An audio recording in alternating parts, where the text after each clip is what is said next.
Hi, I am Archie. In this presentation, I compare the Vandermonde and Legendre polynomial basis to study how basis choice affects numerical stability in least squares regression. Although both bases span the same polynomial function space, their numerical behavior differs significantly. In doing this comparison, I also examined two related aspects: the conditioning of x transpose x as the polynomial degree increases and the sensitivity of coefficients to the noise. If we model the data as y equals to x theta, the curvature of the error surface is governed by the Hessian matrix H equals to 2x transpose x. By analyzing this Hessian, we can understand how basis choice impacts numerical stability. To demonstrate this, I use 30 days of Google Trends data for the query restaurants near me. I convert the date column into a numerical time variable and scale it to the interval -1 to 1. This scaling is required because Legendre polynomials are orthogonal over this interval. I use the same scaled variable for the Vandermonde basis to ensure a fair comparison. I define some modular function for clarity and reuse here. Get design matrix constructs the design matrix for either basis. Compute Hessian simply computes the Hessian matrix. Fit least square solves the normal equation, and some additional function computes correlation, fit models, and generate predictions.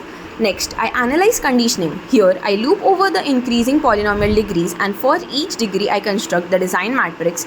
I compute the Hessian and compute its condition number. Then, I plot this condition number of the Hessian versus polynomial degree on a logarithmic scale. Here, when plotted on a logarithmic scale, the Vandermonde condition number grows rapidly, almost exponentially. In contrast, the Legendre condition number grows slowly and remains much smaller. This shows that orthogonality significantly improves numerical conditioning. Next, I compute the column correlation matrix using the previously defined compute correlation.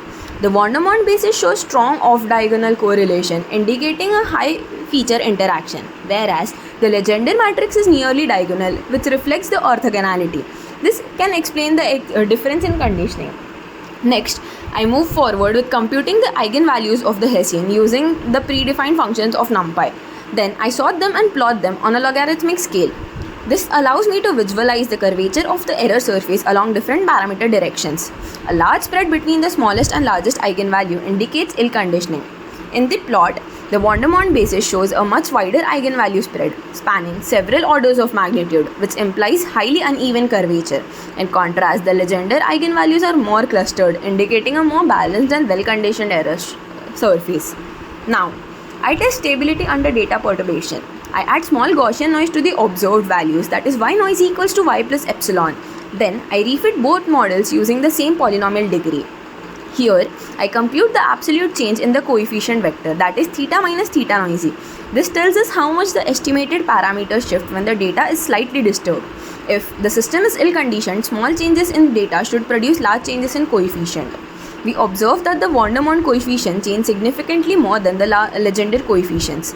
This confirms that poor conditioning amplifies noise in parameter estimation.